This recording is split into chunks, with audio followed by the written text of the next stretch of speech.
ఈరోజు మనము క్లాస్ 17లో ఉన్నాము. 45 డేస్ స్పోకెన్ ఇంగ్లీష్ ఛాలెంజ్లో భాగంగా ఈ క్లాస్ 17లో మనము మే అండ్ మైట్ గురించి తెలుసుకోబోతున్నాము. సాధారణంగా చాలామందికి మేని ఎక్కడ ఉపయోగించాలి, మైట్ని ఎక్కడ ఉపయోగించాలి, ఎందుకు ఉపయోగించాలి, ఎలా ఉపయోగించాలనే విషయాన్ని కన్ఫ్యూజ్ అవుతుంటారు. సో ఆ విషయాన్ని ఇప్పుడు నేను చెప్పబోతున్నాను. ఇక్కడ చూడండి, మే అండ్ మైట్ నేను ఇక్కడ ఒక /i పెట్టి రాశాను. అంటే మేకి బదులు మైట్ని, మైట్కి బదులు మేని ఉపయోగించవచ్చు అని దీని అర్థం. మేకి బదులు మైట్ని, మైట్కి బదులు మేని ఉపయోగించవచ్చు అని దీని అర్థం. ఫస్ట్ పాయింట్, మేని మైట్ని ఎప్పుడు ఉపయోగించాలి అని అంటే when we are speaking about something which is uncertain. May and మైట్ని ఎప్పుడు ఉపయోగించాలంటే బాగా జాగ్రత్తగా గుర్తుపెట్టుకోండి. ఏదైనా ఒక పని 100% గ్యారంటీ లేదు, ఒక డౌట్తో ఉంది, డౌట్ఫుల్గా ఉంది అన్నప్పుడు మనం మేని కానీ మైట్ కానీ ఉపయోగిస్తాం. మరి మే ఉపయోగించాలా, మైట్ ఉపయోగించాలా? మీరు గుర్తుపెట్టుకోండి, మే ఉపయోగించినా మైట్ ఉపయోగించినా పెద్దగా తేడా ఉండదు. There is no difference. We can use may or might, otherwise we can use might or may. అంటే ఆల్టర్నేటివ్గా మేని కానీ మైట్ని కానీ ఉపయోగించవచ్చు. బట్ ఇక్కడ ఒకటే విషయం గుర్తుపెట్టుకోవాల్సింది ఏంటంటే may and might speaks about uncertainty of an action. అంటే any action which is not 100% sure, any action which is not 100% guaranteed. When we are speaking about something, we have to speak with confidence. But ఇక్కడ ఏమవుతుందంటే ఏమో జరిగితే జరగవచ్చు, ఉంటే ఉండొచ్చు, అవుతే అవ్వచ్చు, వస్తే రావచ్చు, వెళ్తే వెళ్ళొచ్చు. అంటే దీని మీద ఎలాంటి గ్యారంటీ లేదు. అతను గెలిస్తే గెలవచ్చు, అతను సీఎం అవుతే అవ్వచ్చు. ఈ రకంగా మనం ఒక పనిని గ్యారంటీగా లేదు అని చెప్పినప్పుడు ఈ మే అండ్ మైట్ని ఉపయోగిస్తాము. అండ్ జాగ్రత్తగా గుర్తుపెట్టుకోండి, ఇక్కడ తెలుగులో రాశాను, ఒక పని జరిగితే జరగవచ్చు లేదా చేస్తే చేయవచ్చు. ఇక్కడ చూడండి, చేస్తే చేయవచ్చు, జరిగితే జరగవచ్చు అని చెప్పినప్పుడు ఉపయోగిస్తాం. చేస్తే చేయవచ్చు, జరిగితే జరగవచ్చు అని చెప్పినప్పుడు ఉపయోగిస్తాం. మళ్ళీ చెప్తున్నాను, ఒక పని డౌట్ఫుల్గా 100% గ్యారంటీ లేకుండా, ఒక పని జస్ట్ 50% మాత్రమే మనకు దాని మీద మనకు కాన్ఫిడెన్స్ ఉన్నప్పుడు, దాని మీద మనకు అర్థమైనప్పుడు అప్పుడు ఈ మే కానీ మైట్ కానీ ఉపయోగిస్తాం. మీరు ఏమర్థం చేసుకుంటారు అంటే ఎక్కడ లేదు, ఈ గ్రామటికల్ బుక్స్లో ఎక్కడ లేదు ఇది ఒక 50% గ్యారంటీ, ఇది ఒక 50% నమ్మకం ఉంది పని అవ్వడానికి అని అర్థం చేసుకోండి. ఇది ఒక 30% ఉంది అని అర్థం చేసుకోండి. ఇది ఎక్కడ గ్రామటికల్ బుక్స్లో లేదు. మీకు అర్థం అవ్వడం కోసం చెప్తున్నాను. మే అంటేనే డౌట్ఫుల్గా 50-50 ఛాన్సెస్ అన్నట్టు. మే కంటే ఇంకా తక్కువ పాసిబిలిటీ ఉంటే మైట్. కానీ జనరల్గా ఇంగ్లీష్లో మాట్లాడుతున్నప్పుడు మేని మైట్ని ఆల్టర్నేటివ్గా ఉపయోగించవచ్చు. ఈ ఒక్క విషయం బాగా గుర్తుపెట్టుకోండి, తెలుగు మీనింగ్ కూడా బాగా గుర్తుపెట్టుకోండి. సో చేస్తే చెయ్యవచ్చు, చేస్తే చేయొచ్చు, ఒక పని జరిగితే జరగచ్చు అని చెప్పి మనం ఉపయోగిస్తుంటాం. సో ఎప్పుడైతే మీకు ఈ మే అనే పదం మీకు బాగా అర్థమవుతుందో అప్పుడు మీరు నెక్స్ట్ వచ్చే మేబీని అర్థం చేసుకోగలుగుతారు, నెక్స్ట్ వచ్చే మే హ్యావ్ని అర్థం చేసుకోగలుగుతారు, నెక్స్ట్ వచ్చే మే హ్యావ్ బీన్ని కూడా అర్థం చేసుకోగలుగుతారు. అంటే ముందు మీకు మే అండ్ మైట్ అంటే ఏంటో అర్థమైనప్పుడు మేబీ, మే హ్యావ్ బీన్ అనే పదాలని కూడా మీరు అర్థం చేసుకోగలుగుతారు. ఈ యొక్క మే అర్థమైతే మీరు పాజిటివ్ ఇంట్రాగేటివ్, నెగిటివ్ ఇంట్రాగేటివ్ సెంటెన్సెస్ని ఎన్ని రకాలుగా ఎన్ని వేల సెంటెన్సెస్ ఫ్రేమ్ చేయొచ్చో కూడా చెప్తాను. ఇక్కడ చూడండి, సబ్జెక్టివ్ ప్రొనౌన్స్ మనకి ఇంగ్లీష్లో 7 ఉంటాయి. I, we, you, they, he, she, it. వీటన్నింటికి కామన్గా మే అండ్ మైట్ వస్తుంది. సో సబ్జెక్టివ్ ప్రొనౌన్స్ అన్నింటికి కూడా ఈ modal word may and might వస్తుంది. ఈ మే అండ్ మైట్ తర్వాత మనం వర్బ్ని ఫస్ట్ ఫామ్లో, V1 ఫామ్లో, బేస్ ఫామ్లో ఉపయోగించాలి. ఎలా ఉపయోగించాలో ఇప్పుడు చెప్తాను. చూడండి, ఐ ఉంది, మే ఉంది. ఐ మే కమ్ అంటే ఇక్కడ ఇచ్చినటువంటి మీనింగ్ ప్రకారము నేను వస్తే రావచ్చు. ఇక్కడ ఇచ్చిన మీనింగ్ ప్రకారం నేను వస్తే రావచ్చు. వి ఉంది, మే ఉంది, ఇక్కడ మీట్ ఉంది, వి మే మీట్, మేము మీట్ అయితే మీట్ అవ్వచ్చు అని దాని అర్థం. నెక్స్ట్ యూ ఉంది, మే ఉంది, రెయిన్ ఉంది, గో ఉంది, యూ మే గో, మీరు వెళ్తే వెళ్ళొచ్చు. ఇట్ ఉంది, మే ఉంది, రెయిన్ ఉంది, ఇట్ మే రెయిన్, వర్షం పడితే పడొచ్చు. ఈరోజు వర్షం పడితే పడొచ్చు, మేఘం ఆకాశం మేఘావృతమై ఉంది, సో మనకు ఈరోజు వర్షం పడితే పడొచ్చు. అంటే మే దేని గురించి ఎక్స్ప్లెయిన్ చేస్తుంది? అన్సర్టైనిటీ, ఒక పాసిబిలిటీ గురించి ఎక్స్ప్లెయిన్ చేస్తుంది. ఆ పాసిబిలిటీ, అన్సర్టైనిటీ జరిగితే జరగచ్చు, లేకపోతే లేదు, డౌట్ఫుల్గా ఉంది అనుకున్నప్పుడు any action which is not 100% sure, any action which is not guaranteed అప్పుడు అన్సర్టైన్ గా ఉంది, విచ్ ఈస్ నాట్ సర్టైన్, అప్పుడు మనం ఈ మేని కానీ మైట్ని కానీ ఉపయోగించుకోవచ్చు. నేను మే గురించి చెప్తే మీరు మైట్ గురించి కూడా ఇమాజిన్ చేసుకోవాలి. ఇక్కడ చెప్పాను కదా మే 50% అంటే మైట్ 30% అని, అలా అని చెప్పి మే ప్లేస్లో మైట్ యూజ్ చేద్దా అని ఏమీ ఉండదు. We can use May and might alternatively. But only one difference ఏంటి అని అంటే, ఇంగ్లీష్లో ఎందుకు మరి రెండు తేడాగా ఇచ్చారని అంటే, మేని ఎక్కువగా స్పోకెన్ ఎబిలిటీస్లో వాడతాము, మైట్ని ఎక్కువగా రిటర్న్ ఎబిలిటీస్లో వాడతాము. మన డాక్యుమెంట్స్లో, లీగల్ డాక్యుమెంట్స్లో, లాలో, మన కాన్స్టిట్యూషన్ బుక్స్లో, ఇట్లాంటి వాటిల్లో మైట్ అనేది ఎక్కువగా కనిపిస్తూ ఉంటుంది. అండ్ మే అనేది మాట్లాడినప్పుడు ఎక్కువగా కనిపిస్తుంది. ఇక్కడ కొన్ని ఎగ్జాంపుల్స్ ఇస్తాను చూడండి. దే మే టేక్ లీవ్, వారి రోజు లీవ్ తీసుకోవచ్చు, వారి రోజు రాకపోవచ్చు. They may not come or they may take leave. He may speak in English, అతను ఇంగ్లీష్లో మాట్లాడచ్చు. ఒక అతను మనల్ని కలవడానికి వస్తున్నాడు, ఆయన ఏ భాషలో మాట్లాడతాడో తెలియదు, సో అతను ఇంగ్లీష్లో మాట్లాడవచ్చు అని చెప్పాలనుకోండి, he may speak in English, అతను ఇంగ్లీష్లో మాట్లాడవచ్చు. And she may help you, మనకు ఒక సహాయం అవసరం ఉంది, ఒక ఫ్రెండ్ వచ్చాడు, ఆవిడ దగ్గరికి వెళ్ళండి, ఆవిడ డిస్ట్రిక్ట్ కలెక్టర్ మీకు హెల్ప్ చేయొచ్చు, చేస్తుంది ఖచ్చితంగా అని చెప్పట్లేదు ఇక్కడ మనము షీ విల్ హెల్ప్ అనో లేకపోతే షీ కెన్ హెల్ప్ అనో మనం 100% గ్యారంటీతో చెప్పట్లేదు, ఆమె చేస్తే చేయొచ్చు అని చెప్తున్నాం. She may help you, go to her అని చెప్పి చెప్తున్నాం ఇక్కడ. అండ్ ఇట్తో తీసుకున్నాము, it may work. It may work అంటే అది పని చేస్తే చెయ్యొచ్చు, చేయకూడపోవచ్చు, అంటే it is not guaranteed 100%. Hope you understand. ఇక్కడ వరకు అయితే మీకు అర్థమైంది అనుకుంటున్నాను. నెక్స్ట్ పాయింట్ బాగా అర్థం చేసుకోండి.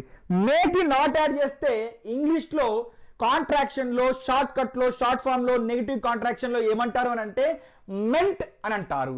మైట్కి నాట్ యాడ్ చేస్తే ఇంగ్లీష్లో షార్ట్ ఫామ్లో, షార్ట్ కట్లో, నెగిటివ్ కాంట్రాక్షన్లో ఏమంటారంటే మైటెంట్ అంటారు. సో మెనాట్ అని చెప్పడము ఆనవాయితీ, మైటెంట్ అనేది రెగ్యులర్గా ఫ్రీక్వెంట్గా ఎక్కడ స్పోకెన్ ఎబిలిటీస్లో యూజ్ చేయరు.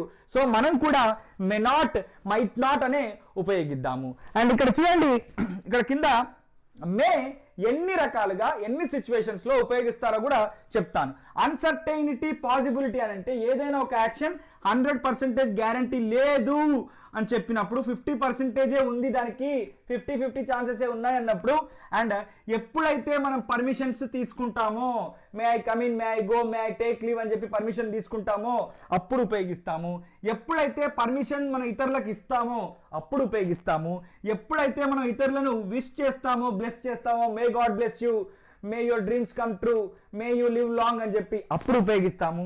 ఎప్పుడైతే మనం ఇతరులను రిక్వెస్ట్ చేయాలనుకుంటామో మోర్ ఫార్మల్ వేలో అప్పుడు కూడా ఉపయోగిస్తాను. వీటన్నిటితో కొన్ని ఎగ్జాంపుల్స్ ఇస్తే మీకు క్లియర్గా అర్థమవుతుంది. చూడండి, ఇక్కడ టేకింగ్ పర్మిషన్ అంటే మనం ఎవరినైనా పర్మిషన్ తీసుకున్నప్పుడు, ఎవరి దగ్గరైనా పర్మిషన్ తీసుకున్నప్పుడు మనము ఈ మేతో ఉపయోగించాలి. సాధారణంగా ఇంతకుముందు చెప్పినటువంటి క్లాసెస్లో కెన్తో పర్మిషన్ తీసుకోవచ్చు అని చెప్పాను. Can I come, can I go, can I SIT అని చెప్పి. కాకపోతే అంతకంటే ఎక్కువ ఫార్మల్ వేలో ఇంకా కొంచెం పొలైట్గా తీసుకోవాలనుకోండి పర్మిషన్, అప్పుడు మెయిన్ ఉపయోగిస్తాము. సాధారణంగా చిన్నపిల్లలు క్లాస్ టీచర్ల దగ్గర వాళ్ళ క్లాస్లోకి ఎంటర్ అవ్వడానికి మే I come in madam, May I take A leave, May I take a break, may I ask a question, May I take this pencil, May I take this box అని చెప్పి అడుగుతుంటారు అన్నట్టు. అంటే చిన్నపిల్లలు పెద్దవాళ్ళతో మాట్లాడుతున్నప్పుడు పొలైట్గా మాట్లాడాలి కాబట్టి అలాంటి సాంప్రదాయాన్ని అలవాటు చేసుకుంటారు ఇంగ్లీష్ మీడియం స్కూల్స్లో. సో ఇక్కడ చూడండి, మే I take A leave are may I take leave అంటే నేను సెలవు తీసుకోవచ్చా, ఇప్పుడు చేస్తే చేయవచ్చు కదా, నేను సెలవు తీసుకోవచ్చా. మే ఐ టేక్ ఏ బ్రేక్ అంటే నేను బ్రేక్ తీసుకోవచ్చా. ఒక క్లాస్ 3 hours నడుస్తుంది, మీరందరూ కూర్చున్నారు, sir may I take a break, కొంచెం టీ తాగి వస్తాను లేదా కిందికి వాష్రూమ్కి వెళ్ళి వస్తానని చెప్పాలనుకోండి, may I take a break అని చెప్పి పొలైట్గా అడగాలన్నట్టు పెద్దవాళ్ళని. సో మే ఐ స్పీక్, నేను మాట్లాడొచ్చా, మే ఐ స్పీక్ నౌ, నేను మాట్లాడొచ్చా. మే ఐ స్టార్ట్, నేను ప్రారంభించొచ్చా, నేను స్టార్ట్ చేయొచ్చా. మే ఐ స్టార్ట్ అంటే పర్మిషన్ తీసుకుంటున్నాము ఒక పని చేయడానికి. ఇప్పుడు ఒక ఎగ్జామ్ రాస్తున్నాము, టైం అవ్వలేదు, సార్ని అడుగుతున్నాం, సార్ టైం అయిందా, నేను స్టార్ట్ చేయాలా రాయటం అనేది. May I start writing or may I write, may I start అని చెప్పి ఈ రకంగా అడుగుతుంటాం అన్నట్టు. మే ఐ సిట్ హియర్, ఇక్కడ కూర్చోవచ్చా. And may I come in, నేను లోపలికి రావచ్చా. మే ఐ గో, నేను వెళ్ళొచ్చా. మే ఐ స్లీప్, నేను పడుకోవచ్చా. మే ఐ సింగ్, నేను పాట పాడొచ్చా. మే ఐ స్పీక్, నేను మాట్లాడొచ్చా. మే ఐ టాక్ నేను మాట్లాడొచ్చా, మే ఐ రైట్ నేను రాయొచ్చా. సో ఈ రకంగా మనము మేతో స్టార్ట్ చేసి మే అనే ఈ హెల్పింగ్ మోడల్ హెల్పింగ్ వర్బ్తో మనం స్టార్ట్ చేసి పర్మిషన్స్ తీసుకుంటాము. అదే విధంగా పర్మిషన్స్ కూడా సింపుల్గా ఇస్తాము. ఎలా అంటే యూతో స్టార్ట్ చేస్తాం. You may take leave, you may take a break now, you may SIT here, you may come in, you may go, you may come, you may talk, you may start, you may start writing, you may right, you may speak అని చెప్పి ఇక్కడ రాసాను చూడండి. అలా you may అని చెప్పి మనము permissions ఇవ్వచ్చు కూడా. పర్మిషన్ తీసుకోవచ్చు, పర్మిషన్ ఎవరికైనా ఇతరులకు ఇవ్వచ్చు. అండ్ ఇక్కడ కొన్నిసార్లు మనము ఇతరులను బ్లెస్సింగ్స్ చేస్తుంటాము. దీర్ఘాయుష్మాన్ భవ అంటాము. అంటే మే యూ లివ్ లాంగ్ అంటే దీర్ఘాయుష్మాన్ భవ, నీకు శీఘ్రమేవ కళ్యాణ ప్రాప్తిరస్తు అంటారు. అంటే దాని అర్థం ఏంటి? May you get marry soon. శీఘ్రమేవ అంటే సూన్, తొందరగా. May you get marry soon. And may you live long, may you live long అంటే 100 ఏళ్ళు బతుకు అని చెప్పి తెలుగులో అంటాం కదా. ఆ రకంగా మే you live long birthday wishes చెప్పినప్పుడు చెప్తుంటాం కదా. మే యువర్ డ్రీమ్స్ కమ్ ట్రూ. మనల్ని పెద్దవాళ్ళు చిన్నపిల్లలు ఎవరైనా వాళ్ళ కాలు మొక్కినప్పుడు కానీ, వాళ్ళ దగ్గర ఆశీర్వాదం తీసుకుంటున్నప్పుడు కానీ మే you live long, may you succeed in your life అంటే నీ లైఫ్లో సక్సెస్ అవ్వు, నువ్వు 100 ఏళ్ళు దీర్ఘాయుష్తో జీవించు, నీకు తొందరగా పెళ్ళి అవ్వాలని కోరుకుంటున్నాను అని చెప్పినప్పుడు ఈ రకంగా చెప్తాం అన్నట్టు. So May you live long అంటే దీర్ఘాయుష్తో జీవించు అని అర్థం. అండ్ రిక్వెస్ట్ చేసినప్పుడు మే ఐ రిక్వెస్ట్, మనం ఎప్పుడైనా రిక్వెస్ట్ చేసినప్పుడు కెన్ యూ ప్లీజ్ అని రిక్వెస్ట్ చేస్తారు అని చెప్పాను ఇంతకుముందు క్లాస్లో. ఇక్కడ ఎలా చెప్పాలి అని అంటే మే ఐ రిక్వెస్ట్ యూ టు అని చెప్పి స్టార్ట్ చేయాలి. మన ఏం రిక్వెస్ట్ ఉందో అది రిక్వెస్ట్ చేయాలి.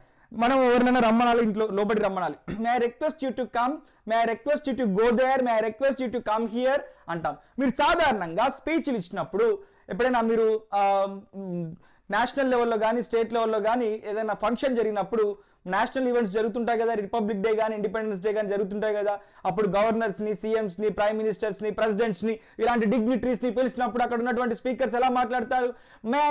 మే I request the chief guest to speak అని చెప్పి అంటుంటారు.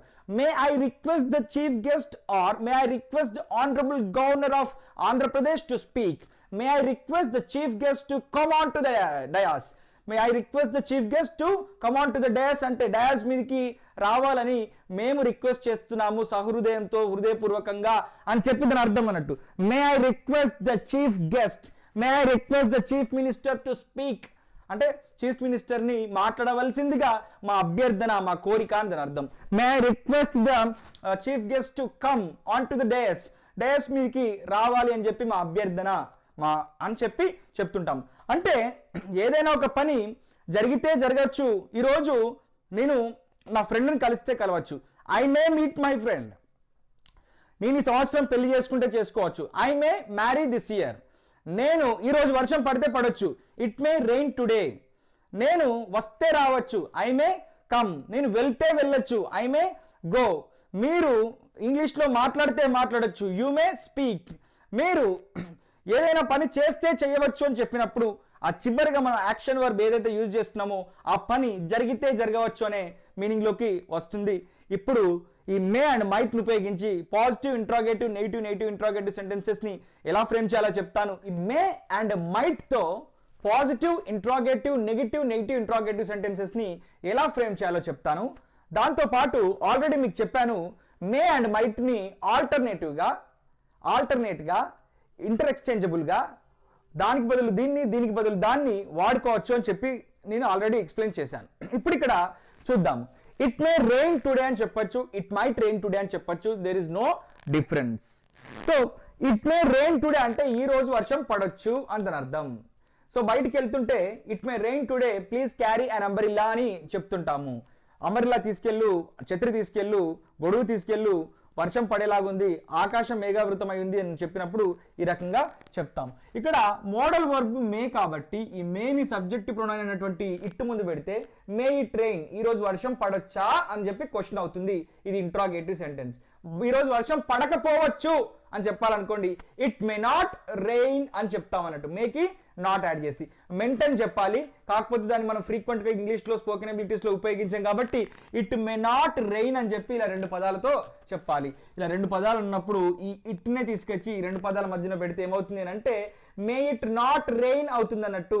వర్షం పడకపోవచ్చు, వర్షం పడకపోవచ్చా అని చెప్పి మీనింగ్ అవుతుంది. మీరు 113 పేజీలో ఇలాగే ఒక్కొక్క అక్కడ ఇచ్చినటువంటి 4 కాలమ్స్ ఇచ్చాం కదా, 4 కాలమ్స్ లో పాజిటివ్ ఇంట్రాగేటివ్, నెగిటివ్ ఇంట్రాగేటివ్, వాటి తెలుగు మీనింగ్స్ రాసి మన టెలిగ్రామ్ గ్రూప్ లో అప్లోడ్ చేయాల్సి ఉంటుంది. ఇక్కడ చూడండి, షీ మే హెల్ప్ యూ, ఆమె మీకు హెల్ప్ చేయొచ్చు, ఇది పాజిటివ్ సెంటెన్స్.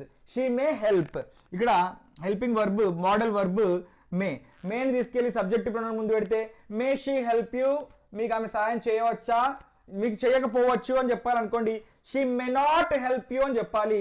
ఇక్కడ మే అండ్ నాట్ 2 పదాలు ఉన్నాయి కాబట్టి ఈ షీని తీసుకొచ్చి మధ్యలో పెట్టాలి. 2 పదాలు ఉన్నప్పుడు షీని సబ్జెక్టివ్ ప్రొనౌన్ తీసుకొచ్చి మధ్యలో పెట్టాలి. మే షీ నాట్ హెల్ప్ యూ అని అవుతుంది. ఇక్కడ మైట్ తో తీసుకుందాము. మైట్ ప్లేస్ లో మే కానీ మే ప్లేస్ లో మైట్ కానీ ఆల్టర్నేట్ గా యూజ్ చేయొచ్చు. మళ్ళీ చెప్తున్నాను. So he might become CM of Andhra Pradesh. Pavan Kalyan ఉన్నారు, ఆయన ఫ్యూచర్ లో మన ఆంధ్రప్రదేశ్ కి సీఎం అవ్వచ్చు అని చెప్పాలనుకోండి he might become, Pawan Kalyan might or Pawan Kalyan may become CM of Andhra Pradesh. అవ్వచ్చు, అవ్వకపోవచ్చు అని దాని అర్థం. సో హీ మైట్ అని చెప్పినప్పుడు ఇలా మైట్ ని తీసుకొచ్చి సబ్జెక్టివ్ ప్రొనౌన్ ముందు పెడితే ఏమవుతుంది, మైట్ హీ బికమ్, ఆయన అవ్వచ్చా అని క్వశ్చన్ అన్నట్టు. Might he become CM of Andhra Pradesh అంటే అతను సీఎం ఆఫ్ ఆంధ్రప్రదేశ్ అవ్వచ్చా, ఆంధ్రప్రదేశ్ కి సీఎం అవ్వచ్చా. అవ్వకపోవచ్చు అని చెప్పాలనుకోండి మైట్ నాట్ అని చెప్తే సరిపోతుంది. He might not become CM of Andhra Pradesh. ఇక్కడ 2 మనకు పదాలు ఉన్నాయి కాబట్టి ఈ సబ్జెక్టివ్ ప్రొనౌన్ ఏది ఉంటుందో దాని మధ్యలో పెడితే might he not become CM of Andhra Pradesh అంటే అతను సీఎం ఆఫ్ ఆంధ్రప్రదేశ్, ఆంధ్రప్రదేశ్కి ముఖ్యమంత్రి అవ్వకపోవచ్చా అని చెప్పి క్వశ్చన్ అన్నట్టు ఇక్కడ. So India might win, India చాలా టఫ్ మ్యాచ్, క్లోజ్ కాల్ నడుస్తుంది, చాలా టఫ్ మ్యాచ్ నడుస్తుంది.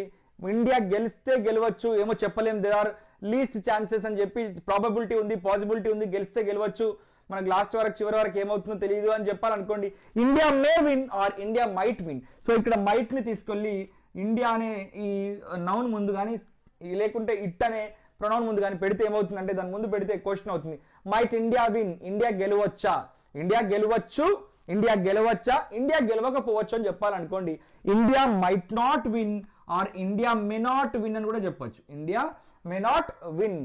ఇప్పుడు ఇండియాని తీసుకెళ్ళి ఈ 2 పదాల మధ్యన పెడితే సరిపోతుంది. Might or may, might India not win అంటే ఇండియా గెలవకపోవచ్చా అని దాని అర్థం. Hope you understand well. All the best.